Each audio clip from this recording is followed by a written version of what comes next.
This is the Sync3 system, so it is the same in the 2020 as it is in the 2021. So this is the screen we're going to be met with when the vehicle's first turned on. Now, one thing to note is that this specific Explorer XLT does not have the navigation built into the vehicle.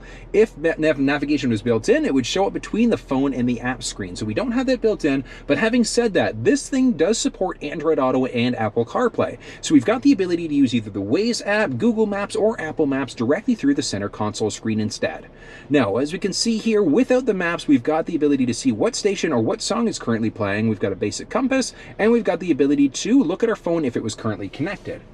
Now, in order to be able to add a phone, it's very, very straightforward. So one thing you're going to want to do is just hit Add Phone. Search for your vehicle on your device and select it once it is found. Okay. Then on your cell phone, you're going to want to make sure that Bluetooth is turned on. And once you see Ford Explorer or whatever vehicle you're connecting, we're just going to click. Confirm that the pin displayed on Sync matches the pin displayed on your device. Okay, so as you can see, the numbers do match up there. So we're going to hit Pair and say yes. For your safety, please stay alert to changing road conditions and use Sync's voice-activated features while your vehicle is in motion. Okay, so as you can see, connection was successful. Now on this cell phone, do we want to allow contacts and favorites to sync? Absolutely. The reason why we're connecting our phone is because we want our contacts to sync. So we're going to hit Allow, and the phone is now connected to the vehicle. And now we've got a couple other options. Automatic contact download. What that's going to do is that's automatically going to download contacts from our cell phone onto the system whenever the vehicle recognizes there's a new contact that's been added. 911 Assist, I always recommend keeping that one turned on. And the reason why is because if you're in an accident in the vehicle with 911 Assist turned on and your phone connected, you're in an accident, it's automatically going to dial 911 for you. So absolutely make sure that setting's on, and we're just going to hit Finish to continue setting up. Now, as you can see, we've got my recent calls, my contacts, my phone, and a number of other settings there as well. Now, if we jump back to, let's go to our home screen for a second. So as you can see, my phone is now connected and it shows all of the necessary information there. Jump back into phone for a second. My contacts have now completed, so they've downloaded to the phone, to the vehicle. We can look at my text messages. We can go get Siri going, things like that. Now, one thing to point out is that with Sync3, Apple CarPlay, you do have to physically be connected to the vehicle in order for it to work, whereas with Android Auto, you don't need to be physically connected. So Android Auto can work wirelessly over Bluetooth. Now, in order to be able to remove the phone from the vehicle, all we're going to do is go to Settings, hit Phone, and we can look at our devices, manage contacts, etc. All we're going to do is hit View Devices. We can either add another device in, or we can view the existing device, and we can either disconnect, or we can completely remove it. Remove, and yes, and as you can see, the phone is now completely disconnected from the vehicle. Now, looking at the basic audio settings, a couple of things to point out. We've got our sources, so that's our AM, FM, Sirius XM, Bluetooth, etc. Now, from there, we can also direct tune. So we can direct tune if we want to by entering in. So we've got 94.9, and it's going to tune to the station for us. If we want to save a preset, all we're going to do is press and hold for a second, and it's remembered it, locked it into place. So we've got a couple different pages of presets. We're going to go to our phone in order to add phones, view connected devices, our app screen. So there are certain apps that will work in the middle screen. So things like LiveX Live, Spotify, etc. will work in the middle console. When you're connected via USB for Apple CarPlay or going through Android Auto, things like the Waze app, Google Maps, Apple Maps, etc. can all work in this middle screen as well. Moving into our settings along the bottom, we've got some basic sound settings. So we've got our treble, mid-range, bass, etc. We've got our basic clock settings as well, so we can go between our AM, PM, or if you prefer that military time instead, we can either increase or decrease an hour or increase or decrease a minute. And we can also reset the clock to our current GPS time. From there, we've got Bluetooth, so we can turn the Bluetooth off completely on the vehicle, or we can add in additional. Search for your vehicle on your device and select it once it is found. There we go. Or we can still add in different Bluetooth devices to the vehicle as well. Phone, we would go into that same place in order to add a phone into the vehicle. Radio, so we've got the radio text. The radio text is this information that's going to show up for a radio station. We can turn that on or off, and then we've got a number of preset pages. So default is 2. We can go up to 6 pages maximum. So it's going to take a second for that to update. And there we go. So as you can see, we've now got 6 individual settings, so up to 30 presets available. And that can be a mix, as you can see, of Sirius XM, FM, AM, etc. And from there, we've got our basic driver assistance settings. So driver assistance settings is going to give us a number of options. So we've got our basic lane keeping system. So the lane keeping system works a couple different ways. So 3 different ways. First way is it's going to be an alert. So it'll give you a little bit of a steering wheel shake if you start to veer over into a lane without signaling. The aid is going to recenter you and actually take over the steering wheel, pull you back into your lane. And alert and aid will do both. So it'll give you a little bit of a steering wheel shake and pull you back into your lane.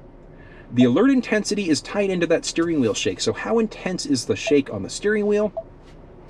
Pre-collision assist, we've got a couple options. So pre-collision assist, if the vehicle senses an oncoming collision, it's going to actively brake for you if you've got active braking selected. So in order to minimize or completely avoid a collision completely. Rear camera view. There we go. So as you can see, so we've got a number of different options there. So we've got our enhanced parking aid, which is going to give us that circle around as we start to back up. Blind spot system. So our blind spot system lets us know if anybody's entered the blind spot at either side of the vehicle.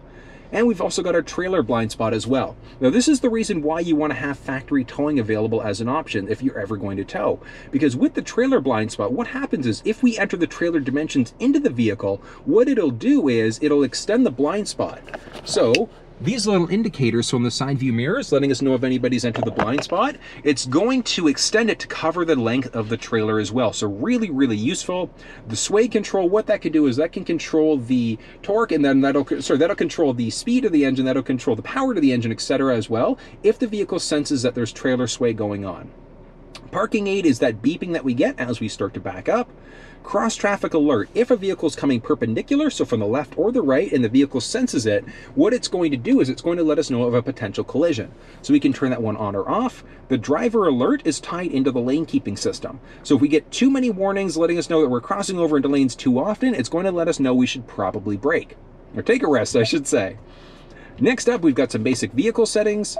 So our basic vehicle settings, so we've got 30-minute idle or rear occupant alert. So that's really, really useful. Where that alert comes into play is if somebody's sitting in the back seat and the vehicle, you turn it off, you're going to get a message on the screen letting you know to check for people in the back. So really, really useful if you've got a young child, because it does happen, unfortunately. And that's one of the reasons why OEMs like Ford have included a feature like this now as an option.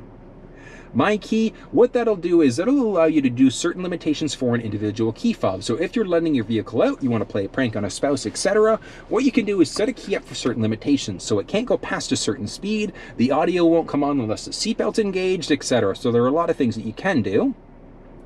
Remote start. So the vehicle is equipped with a remote start. We can completely turn that system off. We can use climate control settings in our remote start. So what happens there? When we remote start, will it let the vehicle automatically determine what's going on with the cabin, or will it take the last settings that you had before the vehicle was turned off? With our seats and steering wheel, will the heated steering wheel or the heated seats come on as well? And then the duration of the remote start. Is it going to last for 5, 10, or 15 minutes? As we move down, we've got our wipers, so our courtesy wipe and then our rear wiper on when in reverse. So that's one of the big things. Is it on in reverse? So what that means is if your front windshield wipers are going because it's raining out and you flip the vehicle into reverse, your rear wiper, whether or not that will come on automatically or not when you're going in reverse. So really, really useful feature. From there, we've got a power liftgate, so we can disable the switch on the outside of the vehicle if we wanted to. We've got some basic lighting settings as well. So our auto high beam. Auto high beam, what that'll do is that'll automatically trigger the high beams when it's too dark out. So the vehicle will automatically flip them on. And then if it senses an oncoming vehicle, it'll automatically dim the lights before turning them off completely and then turning them back on again. So really, really useful. And from there, we've got basics for the locks. So we've got our auto unlock, mislock, switch inhibitor, etc. So I do recommend keeping all of these things turned on as a default. Remote unlock, what happens when we remote unlock? Do all doors become unlocked, or is it just the driver's door? So again, really a matter of personal preference there. Last one we're going to look at is our door keypad code. So there is a 5-digit number that's going to be a factory number that lets you get into the vehicle without having your key fob present. So I'll actually show you what that looks like. So just on the outside of the vehicle, so as you can see there, so we've got our numbers along the side there. So what that'll do is that allows us to access the vehicle without actually having the key fob on us. So really, really useful. And we can select a number of different codes as well. So if we want to program in a number of different codes, we've got the capabilities to do that. Those are going to be the basics of our vehicle settings. From there, we've also got our Ford Pass Connect. So Ford Pass Connect, the vehicle is equipped with an onboard modem. We can use it as a hotspot for up to 10 devices. So you do need to have a plan in Canada. It's with Bell Network, Bell Mobility. In order to be able to do that, it's a data-only plan for the vehicle. Moving over, we've got Wi-Fi settings as well, so I do recommend make sure that you connect to Wi-Fi at home, and when you do that, you also want to make sure that your automatic updates are turned on, because what that'll do is that's automatically, when you're at home, going to connect, and it's going to automatically update the firmware and the software in the vehicle. Now, the only thing that won't get updated, if you've got factory navigation, the maps will not be updated automatically as of yet. That's coming in our new Sync3 system. Looking in some general settings, we can change the language, English, Spanish, or French, Celsius or Fahrenheit. We can change the tire pressure, measurement units, the beep that we're getting. So that beep, we can turn it off by pressing that button.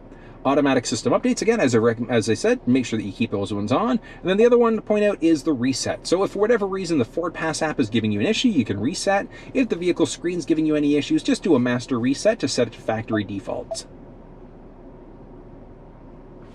Okay, from there, we've got some other basic settings. So our 911 assist, as I said, I do recommend keeping this 911 assist on, because what it'll do is it'll automatically dial 911 if you're ever in an accident. From there, we've got mobile apps. So mobile apps with our phone connected, certain ones will work there. So enable apps, I should say, via USB. Our display, we've got a couple different options there as well. So we can either turn the display off or have a calming screen. So there we go. So we've got the screen off, press it to turn it back on again, and we've got a calming screen instead. So a very, very simple screen. So again, really a matter of preference. If you're not a fan of having all of this information, you do have the option to turn the display off completely there. We can adjust the brightness and then our mode. So we've got our auto mode, daytime, or the nighttime mode. So we are looking at the daytime mode there. When we're in auto, and here's the nighttime. I love it. I love it because it's blue. It looks really, really nice. So I would personally keep it in this nighttime mode. But again, matter of what you prefer. Auto mode, it's automatically going to change it between the daytime or the nighttime mode depending on how bright it is outside. So whether or not it's going between the auto, the daytime, nighttime, etc., matter of preference there. Next one is going to be our voice control. Voice control, we've got a few different options. So advanced mode, I want you to listen for a second. 102.1. Tuning to FM 102.1. So we got a little message there letting us know that it was changing stations. And as you can see, in a second there, so it has changed stations to that radio station. Now, back in voice control, if we turn the advanced mode on, let's do that again. 94.9. Nothing. We didn't get any message, but as you can see there, it has changed the radio station. So really, really useful if you don't want to get as many messages. Just make sure that you're in the advanced mode. Phone confirmation, do you want to call such and such person, yes or no? And then the voice command list, when we press the voice button on the steering wheel, this is going to be the voice command list there. So whether or not that one comes up, again, matter of whether you want it or not, you can turn it off if you don't like it. From there, we've also got our valet mode. Valet mode is a 4-digit PIN that you enter in order to lock out the screen. So let's say we enter something difficult like 1111. Don't use 1111, use something difficult, but as you can see, the screen is now locked out. So we can't go to anything until we re-enter that 4-digit PIN again. We enter it, and as you can see, everything's now unlocked. So really, really useful if you're going to be using a valet in order to park the car. And back to our home screen from there.